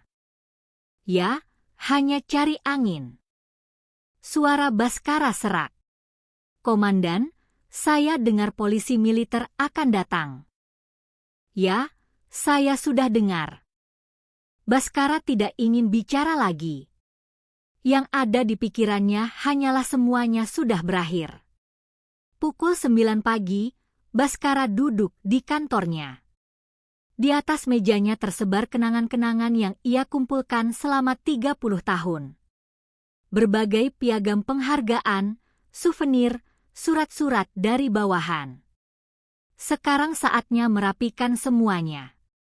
Saat itu, dari laci yang dalam, ia menemukan sebuah foto tua. Foto yang diambil saat acara rekreasi satuan 20 tahun yang lalu. Di dalam foto itu, ada sosok Budi Santoso yang tersenyum bersama Baskara muda. Saat itu Budi Santoso berusia 19 tahun. Seorang pemuda lugu dari desa. Ia selalu tersenyum ceria, patuh pada senior, dan rajin dalam latihan. Baskara juga menyukai Budi. Namun, Budi Santoso itu tewas karena keputusan salahnya. Dan ia berbohong untuk menutupi kebenaran itu. Baskara menatap foto itu dan teringat kembali kenangan saat itu dengan jelas. 15 November 2004, latihan musim dingin sedang berlangsung. Saat itu Baskara berpangkat kapten, dan Budi Santoso adalah prajurit 1 di kompi yang ia pimpin. Hari itu ada latihan panjat tebing. Cuaca buruk, seharusnya latihan ditunda, Tetapi Baskara memaksakan latihan untuk pamer kepada atasannya. "Komandan, cuacanya buruk sekali, bagaimana kalau kita tunda besok?" kata Wakil Komandan Kompi saat itu dengan cemas. "Tidak bisa. Komandan resimen akan meninjau hari ini. Harus dilaksanakan." Baskara bersikeras. Ia menganggapnya sebagai kesempatan untuk menunjukkan kemampuannya. Tapi perlengkapan keamanan juga kurang. "Tenang saja. Lakukan dengan hati-hati." Akhirnya, latihan dipaksakan. Budi Santoso berada di regu kedua. Sekitar 10 menit setelah mulai memanjat tebing, terdengar teriakan, "Komandan, tali!" Ada masalah dengan tali pengaman yang terikat pada Budi. Seharusnya, latihan segera dihentikan dan diperiksa, tetapi Baskara mengambil keputusan lain. "Tidak apa-apa, lanjutkan.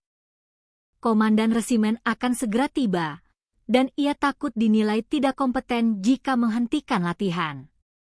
5 menit kemudian, hal yang mengerikan terjadi. Tali pengaman putus, dan Budi Santoso jatuh dari ketinggian 15 meter. "Budi!" Teriakan para prajurit lain menggema di gunung. Baskara segera turun, tetapi Budi sudah tidak sadarkan diri. Ia segera dilarikan ke rumah sakit, tetapi malam itu Budi menghembuskan napas terakhirnya. Nyawa seorang pemuda 19 tahun lenyap begitu saja.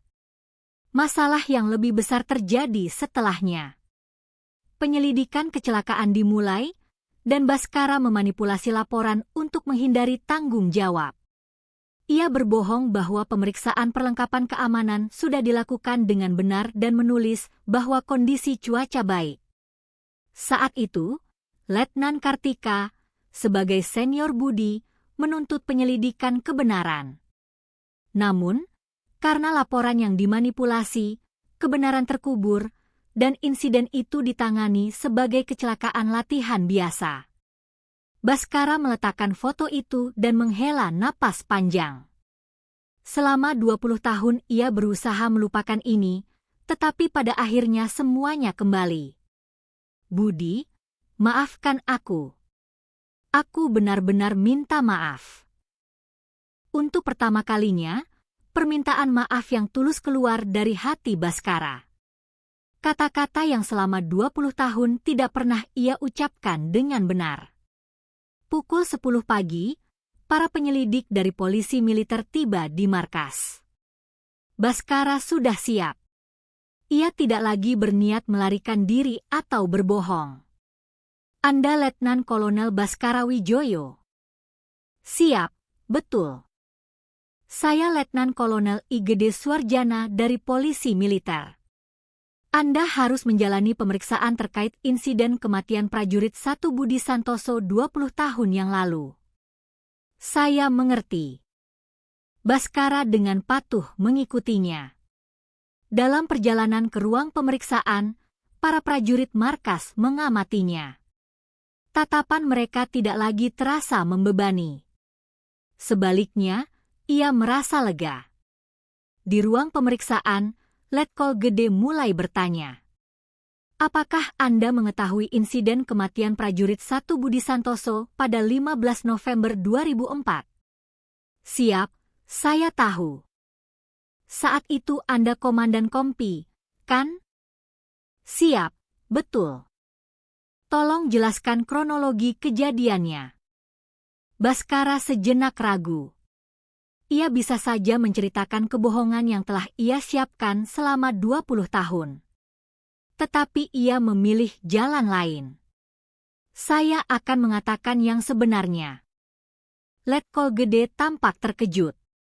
Biasanya, tersangka akan berkelit pada awalnya. Sikap Baskara di luar dugaannya. Hari itu cuacanya buruk. Seharusnya latihan ditunda. Baskara mulai menceritakan kebenaran dengan perlahan. "Tetapi saya memaksakan latihan untuk pamer kepada atasan." "Lanjutkan." Pemeriksaan perlengkapan keamanan juga tidak dilakukan dengan benar. Hanya formalitas karena terburu-buru. Pengakuan Bhaskara berlanjut. Saat latihan, saya menerima laporan ada masalah dengan tali pengaman, tetapi saya tidak menghentikan latihan. Mengapa? Komandan resimen akan datang meninjau, saya takut dinilai tidak kompeten. Suara Bhaskara bergetar. Karena itulah Budi meninggal. Karena keputusan saya yang salah. Ruang pemeriksaan menjadi hening. Letkol Gede juga tidak menduga pengakuan sejujur ini. Lalu, laporan kecelakaan saat itu. Saya yang memanipulasinya. Bhaskara tidak lagi menyembunyikan apapun. Saya berbohong bahwa pemeriksaan perlengkapan keamanan sudah dilakukan dengan benar dan menulis bahwa kondisi cuaca baik. Mengapa Anda melakukan itu? Saya ingin menghindari tanggung jawab. Saya takut karir saya terhambat. Setelah pengakuan Bhaskara selesai, keheningan menyelimuti ruang pemeriksaan. Letkol Gede merapikan catatannya dan berkata, "Benarkah hanya itu? Tidak ada lagi yang Anda sembunyikan?" Tidak ada. Saya sudah mengatakan semuanya. Lalu, ia membakar dokumen di ruang arsip beberapa hari yang lalu juga. Ya, itu saya. Saya mencoba menghilangkan bukti. Bhaskara mengakui hal terakhir yang tersisa. Setelah pemeriksaan selesai, Bhaskara ditahan. Ia akan dijerat dengan pasal kelalaian yang menyebabkan kematian dan penghilangan barang bukti. Namun, hati Bhaskara justru terasa tenang. Dalam perjalanan meninggalkan markas, Letjen Kartika sudah menunggunya. Letnan Kolonel. Jenderal. Apakah Anda sudah mengatakan semuanya? Siap, sudah, Jenderal. Ekspresi Letjen Kartika sedikit melunak. Itu bukan pilihan yang mudah. Anda telah menunjukkan keberanian. Saya ingin meminta maaf pada Budi, meskipun sudah terlambat. Suara Bhaskara terdengar tulus. Saya juga ingin bertemu ibunya. Saya ingin meminta maaf secara langsung. Anda akan bisa melakukannya. Letjen Kartika sejenak ragu, lalu berkata, "Letnan Kolonel, baru sekarang. Anda terlihat seperti prajurit sejati. Keberanian sejati adalah mengakui kesalahan dan bertanggung jawab. Apa yang Anda tunjukkan hari ini adalah itu." Bhaskara menundukkan kepalanya.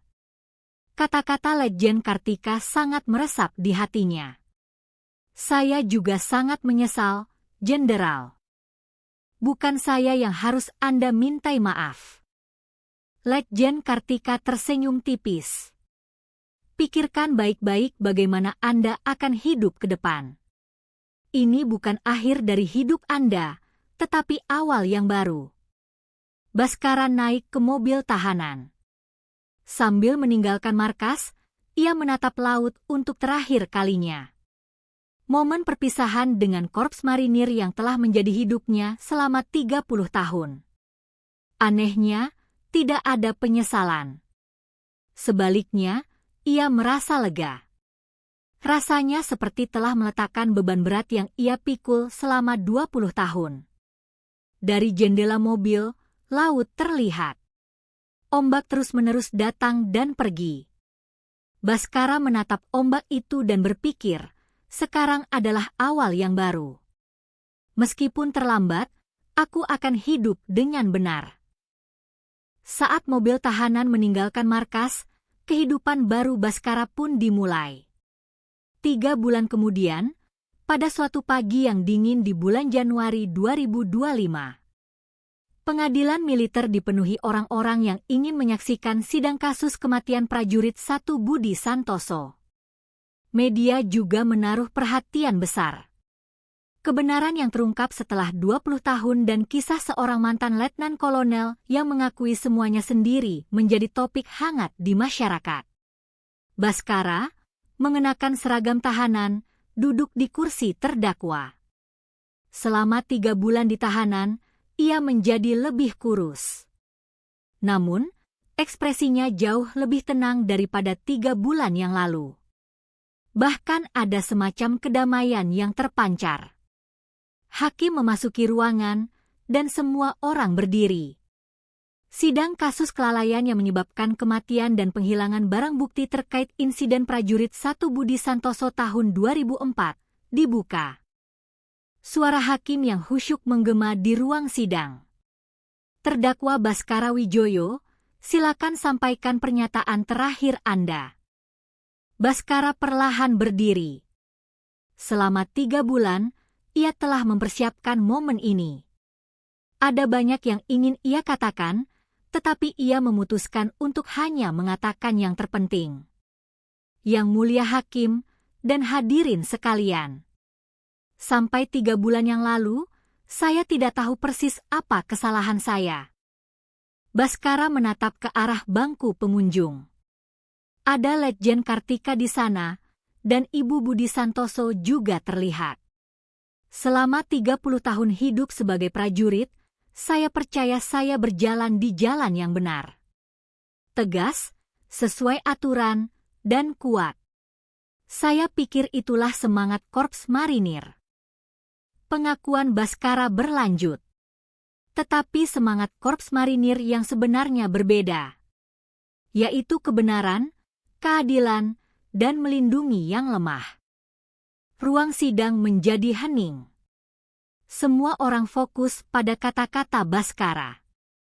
Pada tanggal 15 November 2004, saya kehilangan 1 nyawa yang berharga. Suara Baskara terdengar. Emosional. Prajurit 1 Budi Santoso. Seorang pemuda lugu berusia 19 tahun. Anak desa yang menjalani wajib militer dengan rajin. Baskara berhenti sejenak dan menarik napas dalam-dalam. Anak itu meninggal karena keputusan saya yang salah. Karena ambisi saya yang mengabaikan keselamatan dan memaksakan latihan. Dari bangku pengunjung, terdengar isak tangis. Itu adalah Ibu Budi Santoso. Dosa yang lebih besar adalah menyembunyikan kebenaran itu. Suara Baskara menjadi lebih tegas. Saya berbohong untuk menghindari tanggung jawab. Saya memanipulasi laporan kecelakaan dan mengubur kebenaran. Akibatnya, orang tua Budi harus hidup selama 20 tahun tanpa tahu mengapa putra mereka meninggal. Baskara menatap Ibu Budi. Ibu, saya benar-benar minta maaf. Baskara membungkuk dalam-dalam. Tindakan seperti ini tidak biasa di pengadilan, tetapi tidak ada yang menghentikannya. Meskipun permintaan maaf ini baru saya sampaikan setelah 20 tahun, saya mengatakannya dengan tulus. Budi meninggal karena saya. Ambisi dan ketidakbertanggungan sayalah yang merenggut nyawa pemuda lugu itu. Pengakuan Baskara membuat suasana di ruang sidang menjadi khusyuk. Selama 3 bulan terakhir, saya banyak berpikir. Apa itu keberanian sejati? Apa itu kepemimpinan sejati? Apa itu kehormatan prajurit? Baskara menatap Letjen Kartika. Dan saya sadar. Mengakui kesalahan dan bertanggung jawab adalah keberanian sejati. Berpura-pura kuat dan sempurna bukanlah keberanian. Keberanian sejati adalah mengakui kesalahan sendiri dan menerima konsekuensinya. Di bangku pengunjung, terlihat orang-orang menganggukkan kepala mendengar kata-kata Baskara. Yang mulia hakim, saya siap menerima hukuman apapun atas dosa yang telah saya perbuat. Suara Baskara menjadi lebih yakin. Namun, ada satu hal yang ingin saya minta. Saya berharap kasus ini menjadi pelajaran bagi prajurit lain. Betapa besarnya dosa menyembunyikan kebenaran dan menghindari tanggung jawab, dan betapa banyak orang yang terluka karenanya. Baskara mengucapkan kata-kata terakhirnya. Mulai hari ini, saya tidak lagi berdiri sebagai letnan kolonel marinir, tetapi sebagai seorang pendosa. Namun, di tempat ini, untuk pertama kalinya, saya merasa menjadi prajurit sejati. Setelah pernyataan terakhir Baskara selesai, keheningan yang mendalam menyelimuti ruang sidang. Banyak orang yang tampak terharu. Hakim mulai bicara. Pernyataan terdakwa telah selesai. Sidang akan diskors sejenak. 30 menit kemudian, sidang dilanjutkan. Putusan atas terdakwa Baskara Wijoyo akan dibacakan. Suara hakim menggema di ruang sidang. Atas tindak pidana kelalaian yang menyebabkan kematian, dihukum penjara 1 tahun 6 bulan. Atas tindak pidana penghilangan barang bukti, dihukum penjara 1 tahun. Total hukuman penjara 2 tahun 6 bulan. Baskara mengangguk.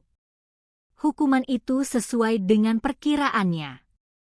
Namun, dengan mempertimbangkan bahwa terdakwa telah mengakui semua perbuatannya dan menunjukkan penyesalan yang tulus, maka tidak dijatuhkan hukuman percobaan. Selain itu, pengakuan terdakwa yang mengungkap kebenaran yang terkubur selama 20 tahun juga menjadi pertimbangan. Hakim melanjutkan. Tetapi yang terpenting adalah keberanian yang ditunjukkan oleh terdakwa. Sikapnya yang mengakui kesalahan dan bertanggung jawab akan menjadi pelajaran bagi banyak orang.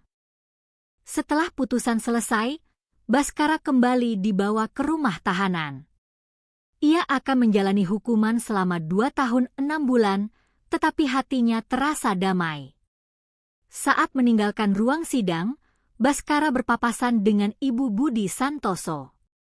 Ibu yang berusia lebih dari 70 tahun itu menghampiri Baskara. "Nak, terima kasih." Kata-kata yang tak terduga. Baskara terkejut. "Ibu, selama 20 tahun, Ibu tidak tahu mengapa budi kami pergi begitu saja, betapa tersiksanya Ibu. Sekarang, hati Ibu akhirnya lega." Air mata mengalir dari mata Ibu Budi. "Ibu tidak membencimu. Ibu justru berterima kasih karena keberanianmu mengatakan yang sebenarnya." Baskara juga meneteskan air mata. Ia tidak tahu apakah ia pantas menerima pengampunan seperti ini, tetapi ia sangat berterima kasih atas kebesaran hati sang ibu. "Ibu sudah memaafkanmu demi budi. Tapi ke depannya, hiduplah sebagai orang yang benar-benar baik. Budi kami pasti juga menginginkan itu." Baskara kembali membungkuk dalam-dalam di hadapan sang ibu. "Baik, Bu.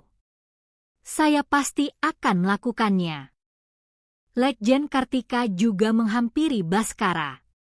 "Letnan Kolonel, tidak. Bapak Baskara. Jenderal. Hari ini Anda sungguh hebat."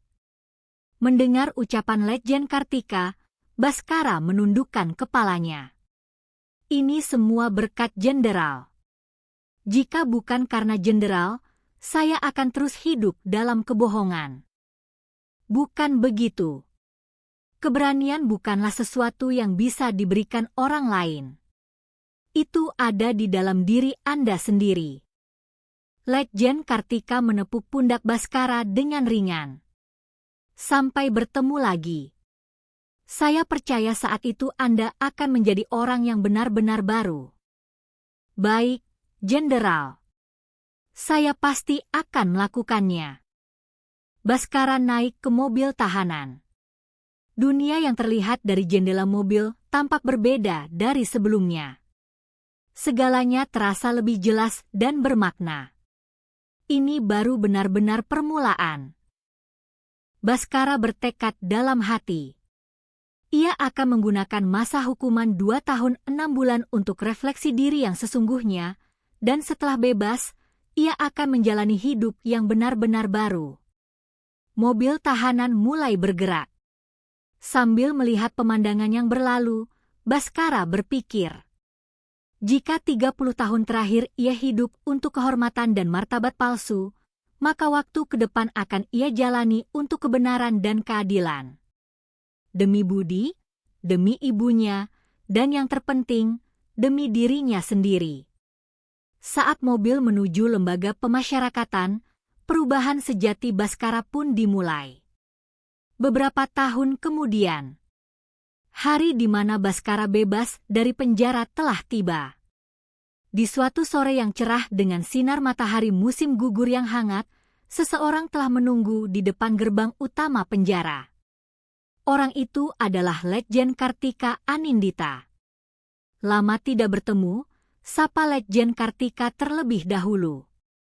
Baskara membungkuk dalam-dalam. Jenderal, mengapa Jenderal sampai ke sini? Bukankah kita sudah berjanji untuk bertemu lagi? Penampilan Baskara benar-benar berubah. Selama di penjara, ia menjadi lebih kurus, tetapi sorot matanya jauh lebih jernih dan damai dari sebelumnya. Penampilan seseorang yang telah menemukan kedamaian sejati. Mereka berdua menuju sebuah kafe kecil di dekat penjara. Meskipun sudah lama tidak bertemu, suasana tidak canggung. "Bagaimana kabarmu?" tanya Letjen Kartika. "Saya belajar banyak, Jenderal. Apa yang benar-benar berharga, dan bagaimana seharusnya hidup?" Suara Baskara tenang. "Di penjara, saya menulis surat untuk Ibu Budi. Sebulan sekali, selama 2 tahun 6 bulan. Apa isinya? Awalnya permintaan maaf. Tapi lama-kelamaan, cerita tentang Budi, tentang perubahan diri saya, dan tekad saya ke depan." Baskara berhenti sejenak, lalu melanjutkan. "Ibu juga membalas surat saya. Tentang Budi anak seperti apa, dan bagaimana perasaannya berubah." Keheningan yang hangat menyelimuti mereka. "Lalu, Jenderal, bagaimana keadaan satuan?" "Banyak berubah. Ke arah yang lebih baik." Letjen Kartika tersenyum. "Setelah kasus Anda, ada perubahan besar di seluruh Korps Marinir.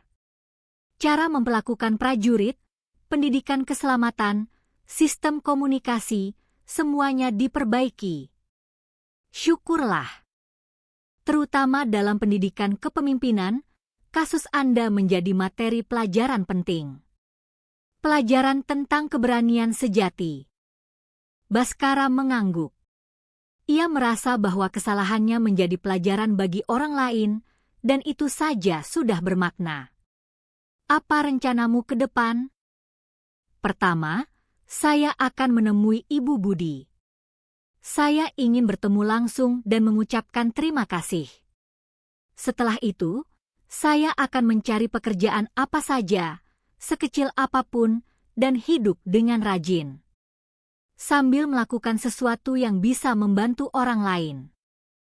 Letjen Kartika tampak terharu.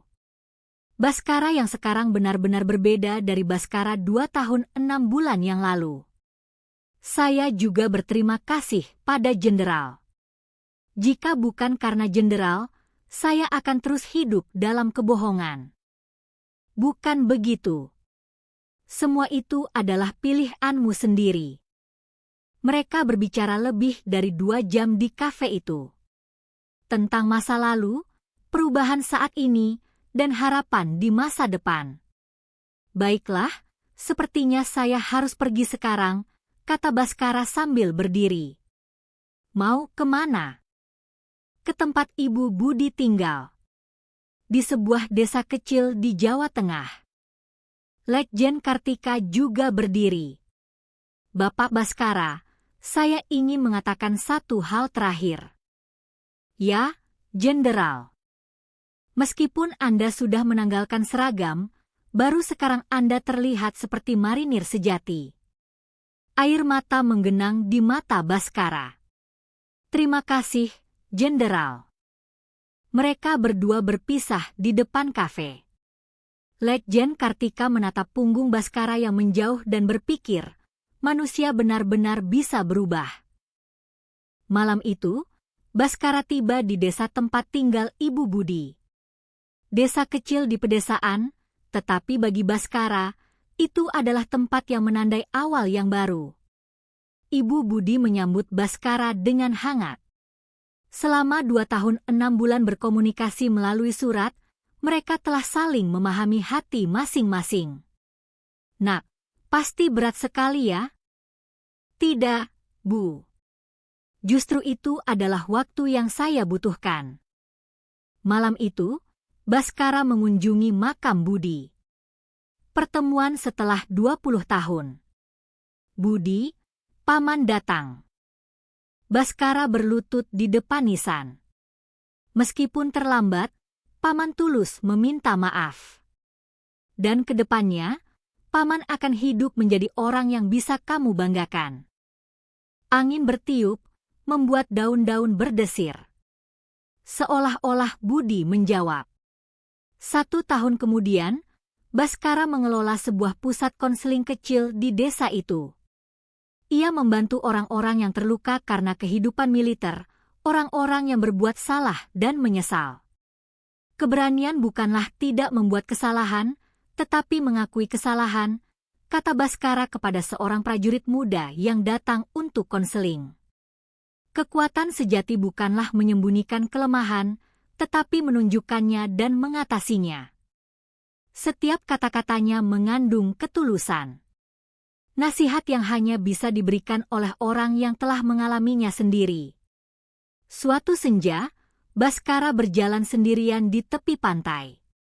Ada kerinduan pada masa-masa di Korps Marinir, tetapi tidak ada penyesalan.